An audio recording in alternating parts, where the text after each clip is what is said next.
Yvonne, thank you for joining us in the program. My pleasure. Yvonne, so were you really spying for the Americans in Afghanistan? No, in fact I said to my captors, if I am America's secret weapon, then God help the Americans. So what actually were their accusations against you?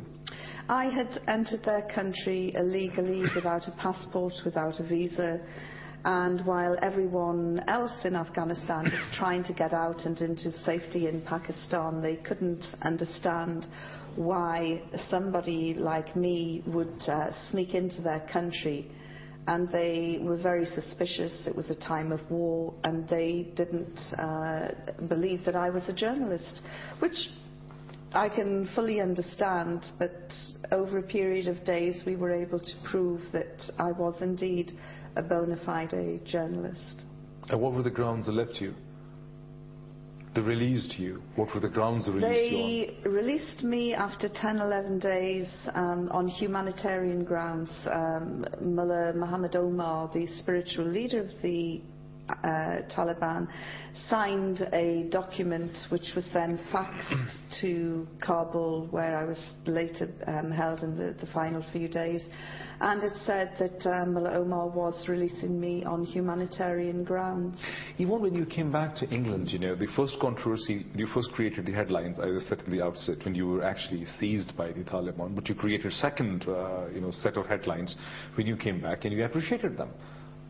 Well, I've always believed in speaking the truth, which isn't a very popular thing to do at times, but they had treated me with respect and courtesy for the full time during my captivity. That isn't to say I wasn't terrified. I was terrified every day, but their treatment of me was quite exceptional, and it deserved to be reported, you know, that I had been treated very well by my captors.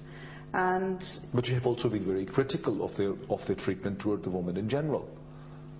Well, you know, that part of the region, women do have a very difficult time, and I think looking back now, it's more down to culture than down to Islam.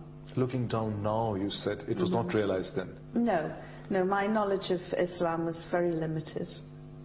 But yet your first husband was a Muslim. Dawood Zarur, the father of my daughter, yes, he was a Sunni Muslim, and he sometimes tried to talk about Islam, and I'd say, I'm not interested, and when I began looking into Islam some years later, I was amazed by what I was reading, and I picked up the phone and spoke to Dawood and said, why didn't you tell me about this great faith? And although we have split up, we're still very good friends. And he laughed and he said, Yvonne, you wouldn't listen to me, you wouldn't take any notice. So there it was, right under my very nose. It's still surprising because, you know, in one of your interviews with Islam Online with Muhammad Ayub Khan some time ago, he asked you the question, did you have any knowledge about Islam before your encounter with Taliban? And you said nothing more factual than would fill the back of a postage stamp. And yet you were married to a Muslim who was head of a certain PLO operations and was the father of your child. Does it make sense? I just switched off at any mention of religion. At that point, I had pretty much made up my mind about Islam. I felt as though I knew enough about Islam that I didn't want to know any more. And I regarded Islam as a faith which subjugated and oppressed women.